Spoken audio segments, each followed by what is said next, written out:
The gun pressed cold against Tiara's temple, but her eyes never left Dae-hyun's face. Blood trickled from the corner of his mouth, his hands raised in surrender, something she'd never imagined seeing from the most powerful man in New York's underworld. The warehouse around them reeked of gasoline and fear. "Choose." Victor's voice hissed in her ear, the Russian accent thick with malice. "Your pathetic life, or his empire crumbles. What's a fat little waitress worth compared to the Choi legacy?" Dae-hyun's jaw clenched, his dark eyes burning with an intensity that made her breath catch. "Touch her again," he said, voice deadly calm despite the 5 guns trained on him, "and I will burn everything you love to ashes, starting with your brother." Bold words for a man about to watch his woman die. "She's not just my woman." Dae-hyun took a step forward, ignoring the weapons. "She's the only thing in this world I would sacrifice everything for. And if you think I won't trade my entire organization for her life, you don't know what love has made me." Tiara's heart thundered. How had a simple night shift at a Queen's diner led to this? How had the man who once terrified her become the only person who made her feel truly beautiful? 3 weeks earlier, the fluorescent lights of Benny's diner buzzed with their usual tired hum as Tiara Morgan wiped down the counter for the 3rd time that hour. 2:47 a.m. The graveyard shift stretched before her like an endless highway, and her feet already ached in her worn sneakers.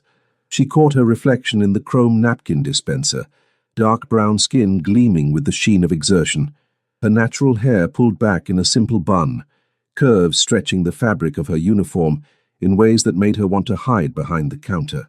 Marcus's voice echoed in her head, as it had for the 2 years since he'd left. "You're built like my grandma, Tiara. What man's gonna want all that?" "Coffee, miss." Tiara jumped, nearly dropping her rag. She hadn't heard anyone enter. The man sitting at the far end of the counter seemed to have materialized from shadows themselves, tall, impeccably dressed in a black suit despite the ungodly hour, with sharp features that screamed expensive and dangerous. Korean, she registered, maybe mid-30s, with eyes so dark they looked like chips of obsidian. "Coming right up," she managed, reaching for the pot with hands that wanted to tremble. Something about him set off every alarm bell she possessed. She poured the coffee, hyper-aware of his gaze following her movements. Not leering. She knew that look well enough from late-night drunks. This was different. Assessing. Like she was a puzzle he was methodically solving. "You work here every night?" His English was perfect, barely accented, with a voice like smoke and silk. "Most nights." Tiara kept her tone professional, neutral. "Can I get you anything else?" "Why?" The question caught her off guard. "Why what? Why do you work the graveyard shift in Queens when you could do better?" He took a sip of coffee, never breaking eye contact. "You're educated. I can hear it in how you speak. And observant. You clocked the exit routes the moment I walked in." Tiara's pulse quickened. "I don't know what you're talking about." "Yes, you do." He set the cup down with deliberate care. "You noticed my men outside, too. The black sedan.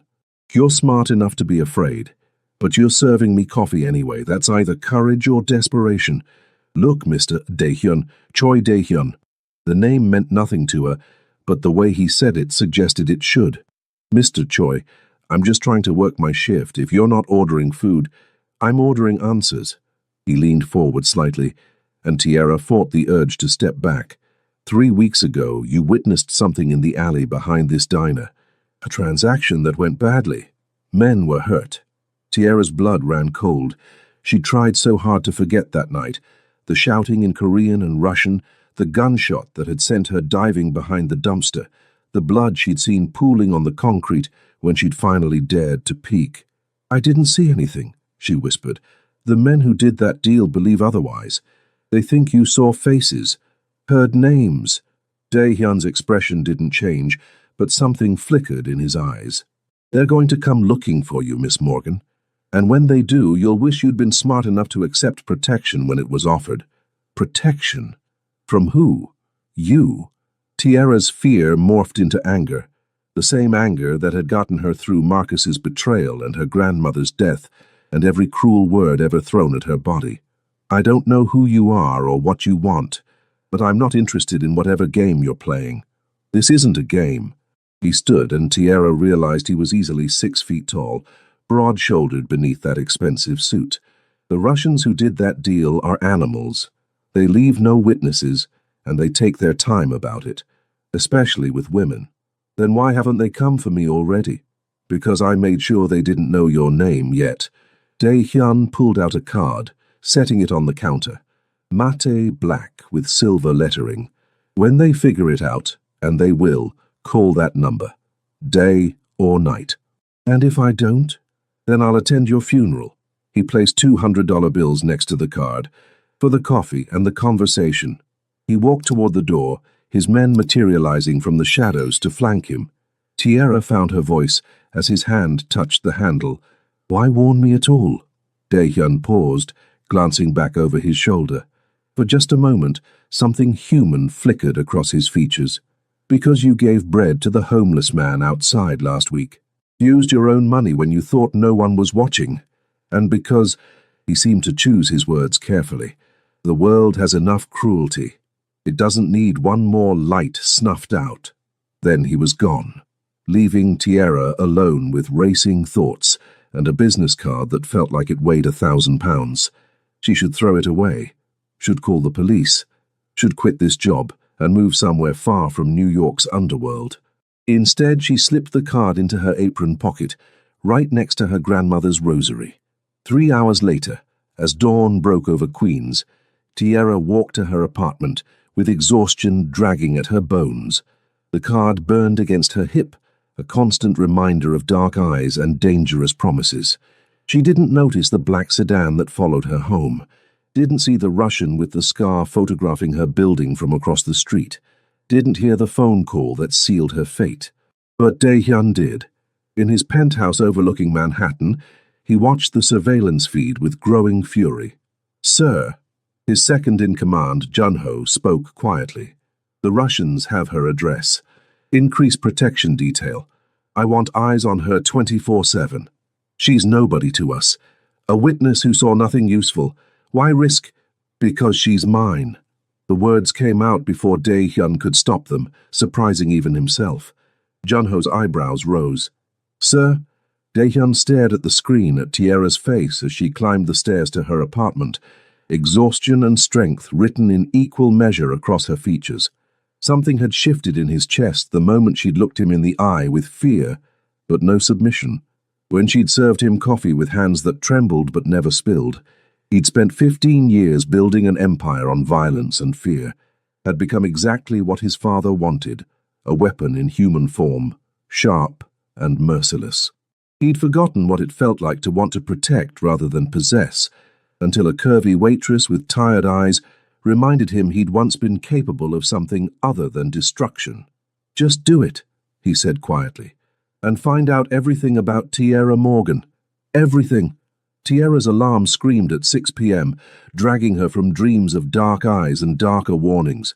She'd managed maybe 4 hours of sleep, her mind too wired with questions that had no safe answers. Who was Choi Dae-hyun?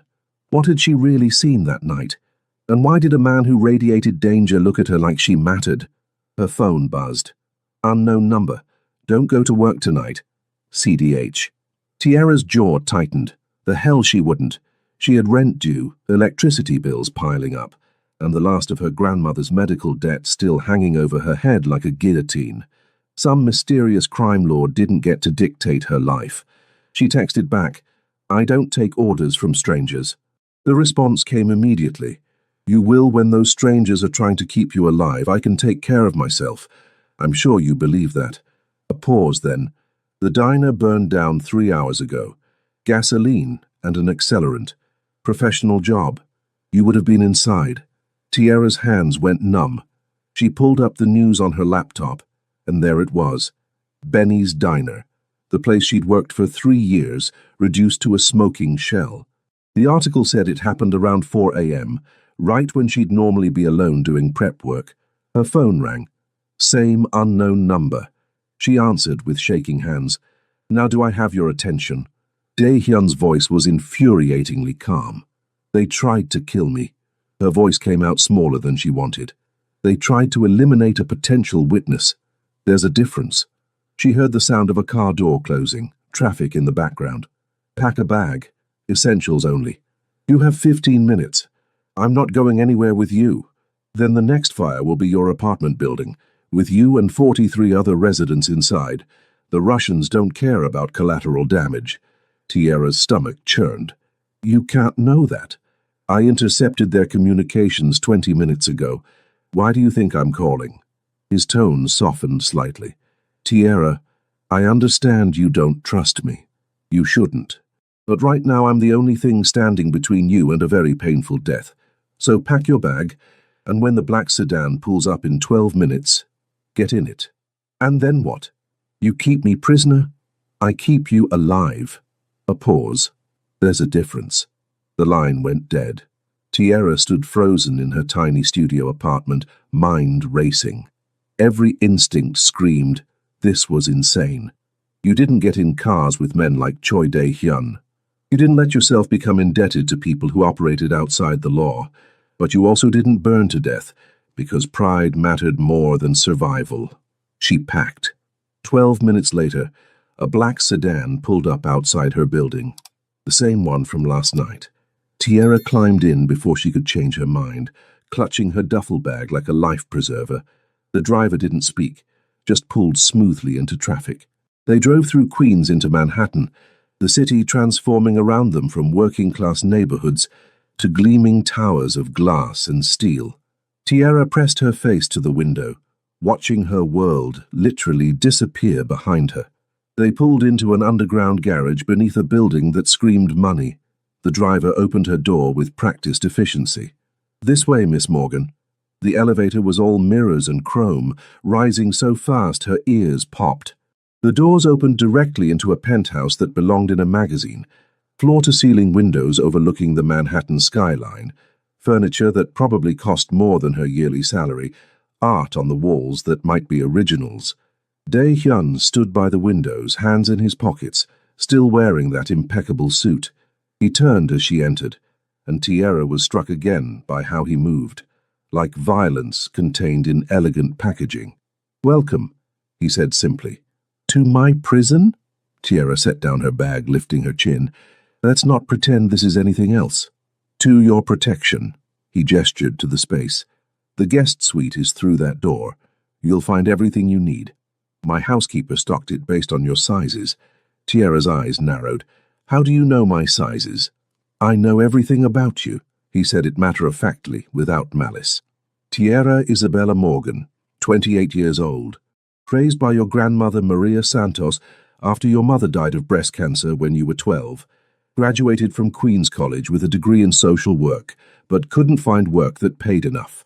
Worked 3 jobs until your grandmother's cancer diagnosis. Dated Marcus Williams for 4 years until he left you for someone thinner. His eyes met hers. Shall I continue? Rage and humiliation burned through her. You had no right. I had every right. You're under my protection now. That means knowing your vulnerabilities. He moved closer, and Tierra held her ground even as her heart hammered. It also means knowing your strengths, like how you paid for your ex-boyfriend's mother's surgery even after he left you, how you organized a food drive for your building during COVID, how you read to nursing home patients every Sunday before your grandmother died. Tierra blinked back tears. Why does any of that matter to you? Because I need to know what kind of person I'm protecting. Something shifted in his expression. And because I need to understand why I can't stop thinking about a waitress who should mean nothing to me. The admission hung between them, raw and unexpected. I don't understand any of this, Tierra whispered. I'm nobody, just a girl who worked, in a diner. Why would anyone want to kill me? Why would you risk anything to protect me? Dae-hyun was close enough now that she could see flecks of amber in his dark eyes. You saw Victor Kozlov that night, the second in command of the Bratva's New York operations. He's paranoid, violent, and currently at war with my organization over territory in Queens. He paused. And you're right. You should mean nothing to me.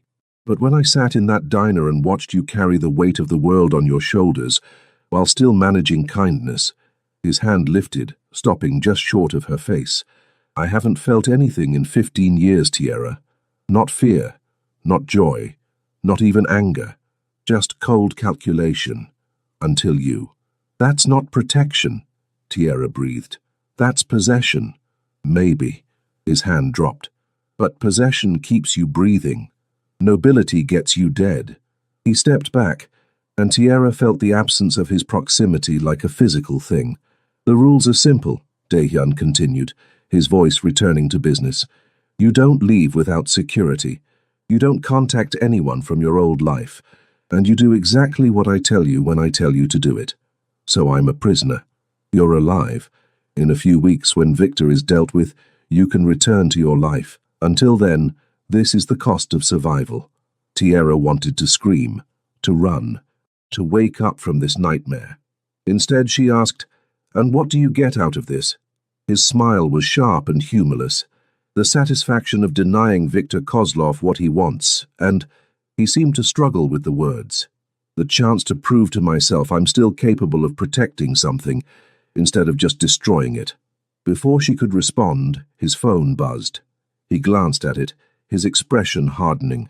Junho will show you to your room. Don't try to leave. The building is secure, but only if you follow protocols. Wait! But he was already moving toward the elevator, barking orders in rapid Korean to someone on the phone. A man appeared from another door, young, professional, with a deferential bow. Miss Morgan, please follow me. The guest suite was larger than her entire apartment had been, with a king-sized bed, private bathroom, and a closet already filled with clothes in her exact size. Tierra sank onto the bed, her mind reeling. 24 hours ago she'd been a waitress worried about tips and rent. Now she was living in a penthouse under the protection or control of a Korean crime lord who looked at her like she was simultaneously precious and dangerous. She pulled out her phone, thinking of people she should call, friends, former co-workers, someone to explain this insanity to, but Daehyun's words echoed, "You don't contact anyone from your old life." For the first time since her grandmother's death, Tierra felt truly alone. In his office downstairs, Daehyun stood at his own window, hands clenched behind his back. Junho entered quietly. "Sir, Victor knows she's here. He sent a message." "What kind of message?" "The kind written in blood." Junho pulled up photos on his tablet. 3 of our peripheral operators, executed, left in Queens with a note, "Return the woman." Daehyun's jaw clenched.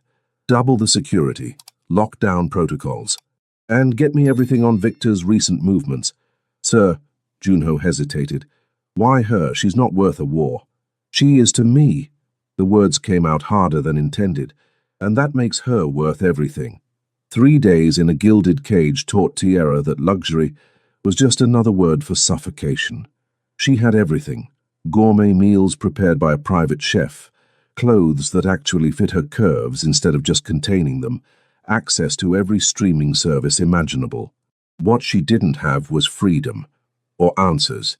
Daehyun was a ghost, appearing only briefly for tense conversations that revealed nothing. She'd catch glimpses of him in hallways, always on the phone, always radiating that controlled danger. Once, she'd woken at 3 a.m. to raised voices in Korean and the unmistakable sound of someone being beaten in the penthouse below. Now she stood by the floor-to-ceiling windows, watching the city lights sparkle like distant stars. Behind her, the penthouse was silent, except for the hum of climate control. Even the security guards stayed invisible, though she knew they were there. "Can't sleep?" Tierra spun. Daehyun stood in the doorway of his private office, tie loosened, hair slightly disheveled. Blood specked his white shirt sleeve, not his own, she instinctively knew. "Someone was screaming earlier," she said quietly, in Korean. Then they stopped very suddenly. "Business." He moved to the bar, pouring 2 glasses of whiskey. Brought one to her. "You don't want details." "Maybe I do." Tierra took the glass but didn't drink. "Maybe I deserve to know what kind of man is keeping me prisoner. Protected, not prisoner. Semantics." She gestured to the windows. "I can't leave. Can't call anyone. Can't even order my own food. If this is protection, it feels a lot like control." Dae-hyun's expression darkened. You want to know what I do? Fine. I run an organization that controls 40% of New York's underground economy. Gambling, protection, import-export of goods that customs doesn't need to know about. I make decisions that affect thousands of lives, and sometimes those decisions involve violence. He moved closer and Tierra refused to back away. That man downstairs betrayed his brothers for Russian money. He got off easy with just broken ribs. You don't feel anything, do you? Not guilt, not remorse. I feel plenty. His voice dropped to something dangerous. I feel responsible for 300 people who depend on me for their livelihoods. I feel the weight of a legacy my father built with blood and sacrifice. And lately, I feel something I can't name every time I look at a woman who should mean nothing to me. Tierra's breath caught.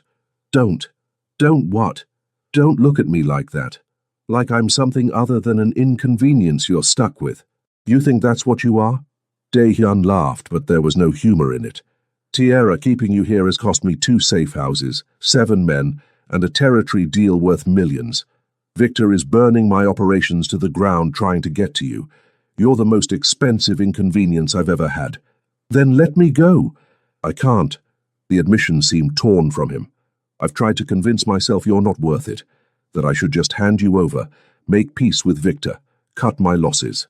But every time I think about him touching you, hurting you, his hand shot out, gripping the window frame hard enough, his knuckles went white. I want to burn his entire organization to ash. Why? Tierra whispered. You don't even know me. I know you gave your last $20 to a homeless veteran. I know you work yourself to exhaustion to honor debts you didn't create.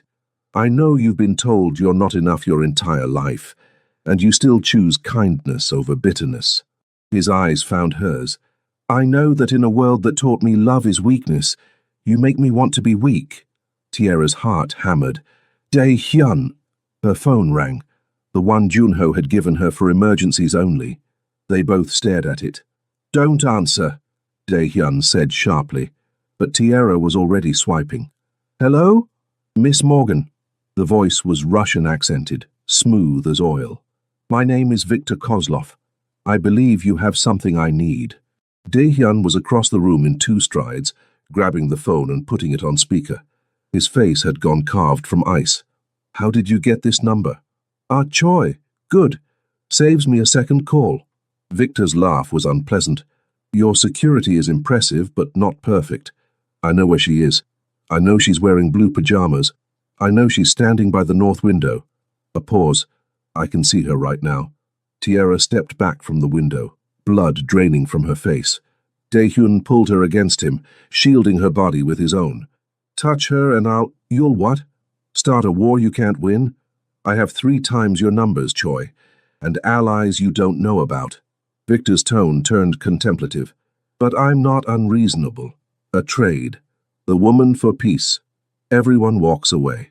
No, I wasn't asking. The playfulness dropped from Victor's voice. You have 24 hours to deliver her to me, or I'll take her myself.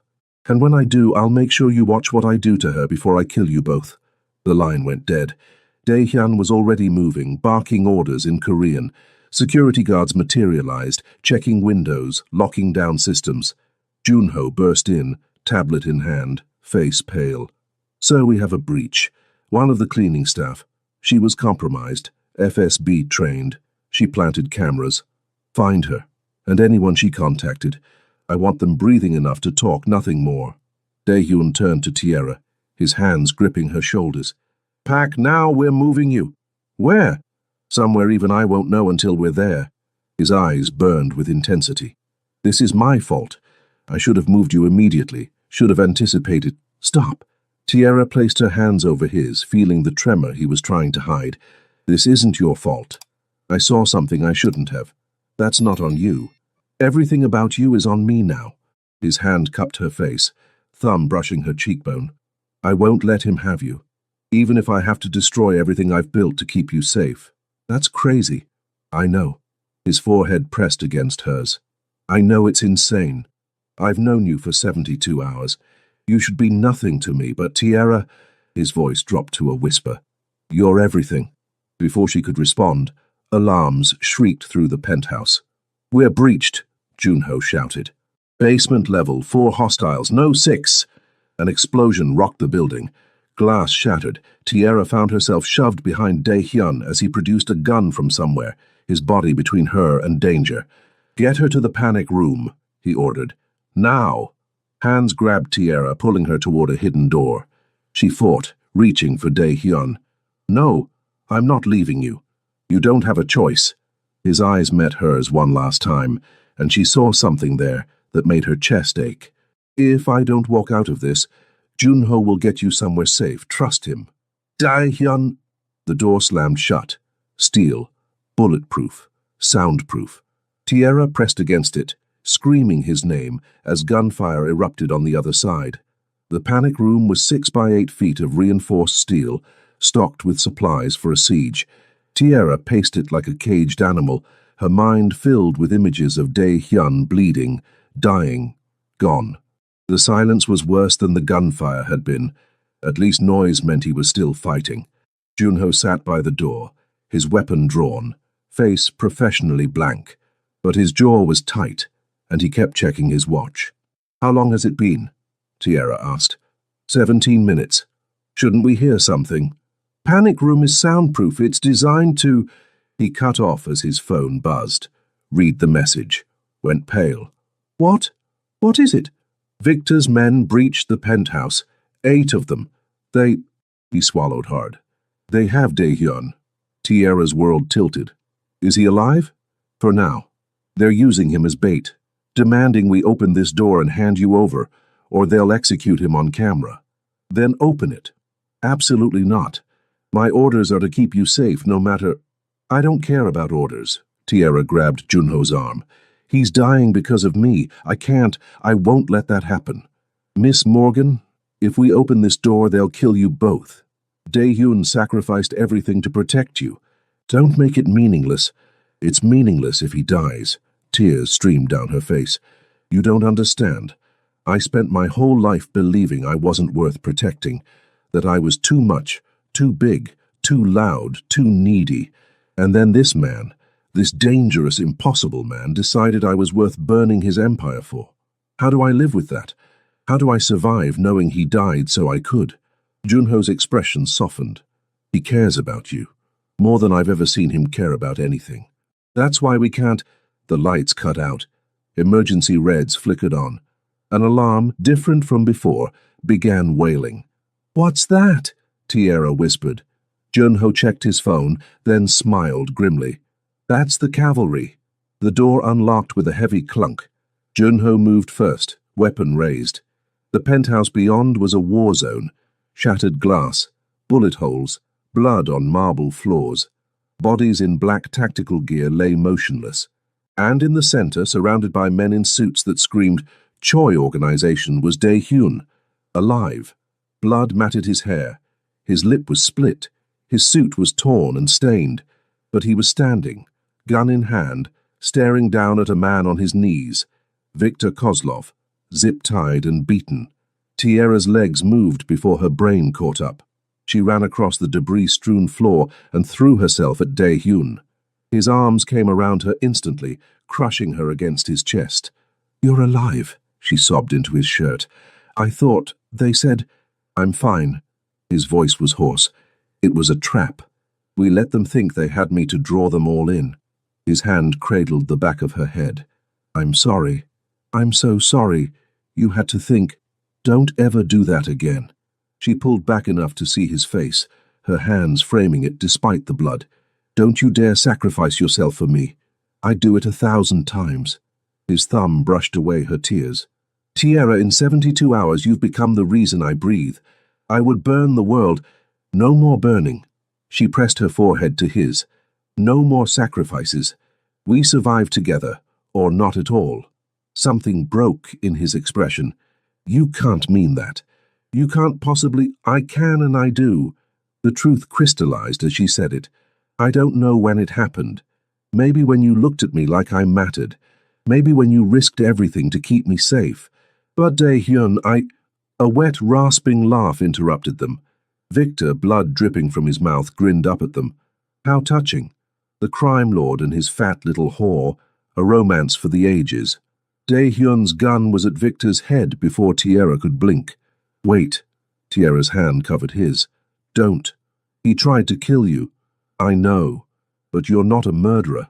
Not really. I've seen who you are beneath all this. The man who warned a stranger, who protected someone who meant nothing to him, who chose me over his empire. She met his eyes. Don't let him turn you into something you're not. I am exactly what he thinks. No.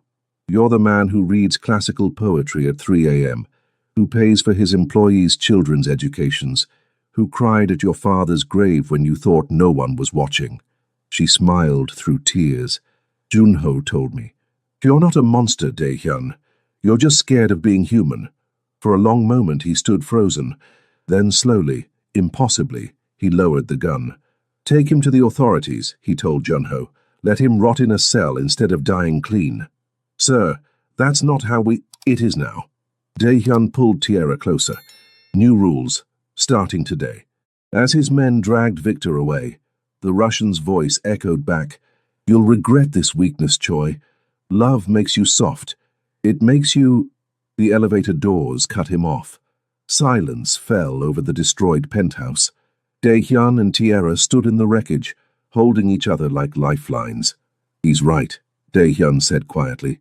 This, us, it makes me vulnerable, weak, everything I was taught to never be. Then maybe, Tierra whispered, it's time to learn new lessons. His kiss was desperate and tender, brutal and gentle all at once. Tierra melted into it, tasting blood and smoke, and something that felt frighteningly like hope. When they finally broke apart, Dae-hyun's hands framed her face like she was something precious beyond measure. I don't know how to be normal, he admitted. I don't know how to be with someone without controlling them. But for you, he drew a shaky breath. I want to try. That's all I'm asking. Tierra smiled through tears. Try with me. Be human with me, and maybe we can figure out what comes next. What if I fail? What if I hurt you? Then we'll deal with it together. She took his hand, lacing their fingers. I'm not asking for perfect, Dae-hyun. I'm just asking for real. He pulled her close again, his face buried in her hair. You deserve so much better than a criminal who can barely remember how to feel. Maybe. Tierra tightened her arms around him. But you're what I want. Broken edges and all. Outside the windows, dawn broke over Manhattan. The city that had witnessed their impossible beginning now watched as a crime lord and a waitress clung to each other in the ruins of his empire, choosing love over survival, vulnerability over power. It was the most dangerous thing either of them had ever done. It was also the most real. The safe house in the Catskills was nothing like the Manhattan penthouse, a modest cabin surrounded by pine trees and genuine silence. No guards visible, though Tierra knew they were there. No luxury, just warmth and space to breathe. She stood on the deck, wrapped in one of Dae-hyun's sweaters, watching snow fall through twilight. Behind her, she heard him emerge from the cabin. You should be inside, he said, draping a blanket over her shoulders. It's freezing. I spent the last week in climate-controlled luxury. I missed real weather. Tierra leaned back against him, feeling his arms encircle her waist. Is it done? Victor's in federal custody. His organization is collapsing, and I've made arrangements. His voice was carefully neutral. What kind of arrangements? The kind that mean I'm out. He turned her to face him. I'm done, Tierra. With the organization, with the violence, with all of it. I'm transferring control to Junho and the council. Clean transition, no blood. Tierra's eyes widened. You can't just walk away from— I can. I am. His hands cupped her face. How you asked me to be human with you, but I can't do that while running an empire built on fear. So I'm choosing you, choosing us, choosing a life where I'm not constantly calculating who to hurt next. Dae-hyun. Tears pricked her eyes. That's your legacy. Your father's— My father built something that cost him everything, including his humanity. I won't make the same mistake. His forehead pressed against hers. You're my legacy now. Whatever we build together, that's what matters. What about money? How will we— I have enough legitimate investments to live comfortably. Not penthouse comfortable, but good, stable. He smiled slightly. Junho's already teasing me about becoming soft. Tiara laughed through tears. You're not soft. You're just choosing different battles. With you, it doesn't feel like a battle. His thumb traced her cheekbone. It feels like coming home. She kissed him then, slow and deep, pouring every ounce of gratitude and fear and desperate hope into the connection. When they broke apart, both breathing hard, Daehyun's eyes had gone dark with want. Tiara. Her name was a prayer and a question. Yes, she whispered. Whatever you're asking. Yes. He lifted her easily, carrying her inside to a bedroom lit by firelight, set her down with a gentleness that belied his strength. I need you to understand something, he said, his hands trembling slightly as they traced her curves. I'm not good at this, at being vulnerable, at letting someone see all of me. But with you, he drew a shaky breath, I want to try. Want to give you everything I am, broken pieces included. Tiara pulled him down to her, tears streaming freely now. Then give me your broken pieces. I'll give you mine. And maybe together we can make something whole. What happened next was tender and fierce, desperate and gentle. Two people learning how to be human together, how to connect without control, how to love without fear. The firelight painted their skin in gold and shadow, as clothes fell away, as barriers crumbled, as a crime lord and a waitress discovered what it meant to truly see and be seen. Afterward, wrapped in blankets and each other, Tiara traced the scars on Daehyun's chest, evidence of a life lived in violence. Do you regret it? She asked quietly. Everything you're walking away from? Not for a second. His hand captured hers, bringing it to his lips. You asked me once why I risked everything for you. The truth is, you gave me something I thought I'd lost forever. The chance to be more than what I was made into, to choose kindness over cruelty, protection over possession. He met her eyes. You didn't just save my life, Tiara. You reminded me I had one worth saving. I didn't do anything special. You existed, and you looked at me like I could be more than a monster. His voice cracked. Do you have any idea how rare that is? How impossible? Tiara cupped his face, feeling the wetness on his cheeks. You were never a monster. Just a man taught that monsters were all he could be. Then teach me something new, he whispered. Teach me how to be the man you see when you look at me. I don't need to teach you. You already are him. She kissed him softly. I just needed permission to believe it. They fell asleep like that, tangled together in firelight, two people who'd found each other in the worst possible circumstances and chosen to build something beautiful anyway. Outside, snow continued to fall, and in the darkness, Junho's security team maintained their silent vigil, not because Daehyun had ordered it, but because they'd chosen to protect the man who'd shown them that strength and humanity weren't mutually exclusive. The next morning, Tiara woke to the smell of coffee and burning bacon. She found Daehyun in the kitchen, swearing in Korean at a smoking pan. I'm a terrible cook, he admitted, looking adorably frustrated. I've had people do this for me my entire life. Tiara laughed, taking over. Then I'll teach you, along with laundry, grocery shopping, and all the other normal things you've missed. Normal. He tested the word like it was foreign. I'm not sure I know how to be normal. Lucky for you, she said, hip-checking him playfully. Neither am I. We'll figure it out together. As they cooked breakfast side by side, her fixing his mistakes, him making her laugh with his determined incompetence, something settled in Tiara's chest. Peace, the kind she'd never known with Marcus, never even imagined possible, because this man, this dangerous, broken, beautiful man, looked at her curves and saw strength, looked at her past and saw resilience, looked at her future and saw partnership. Tiara? Daehyun's voice pulled her from her thoughts. Yeah? Thank you. For what? For seeing me, the real me, beneath everything I pretended to be. He took her hand. You said you were too chubby to be loved. But you're not too anything, you're exactly enough, and I'm going to spend every day proving that to you. Tears blurred her vision. That's a big promise. Then I'd better get started. He pulled her close. Bacon forgotten. I love you, Tierra Morgan. Your curves, your kindness, your strength, every impossible, beautiful piece of you. And I will never, ever let you forget that you're worth loving. I love you too, she whispered against his lips. My dangerous, broken, surprisingly terrible cook of a former crime lord. He laughed, truly laughed, and the sound was the most beautiful thing she'd ever heard. The years that followed were far from perfect, but they were real. Dae-hyun struggled with normalcy, with being powerless to fix every problem, with trusting that love didn't require control. There were nights when nightmares woke him, when the weight of his past pressed down like a physical thing. But Tierra was there, steady and strong, reminding him that broken things could heal if given patience and light. Tierra battled her own demons, the voice of her ex that whispered she wasn't enough, the internalized belief that she was too much.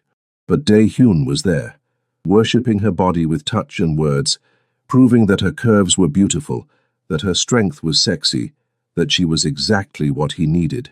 They bought a house in Westchester, not too grand, not too modest, just right for two people learning how to build a life. Dae-hyun invested in community centers and youth programs, channeling his strategic mind toward building instead of destroying.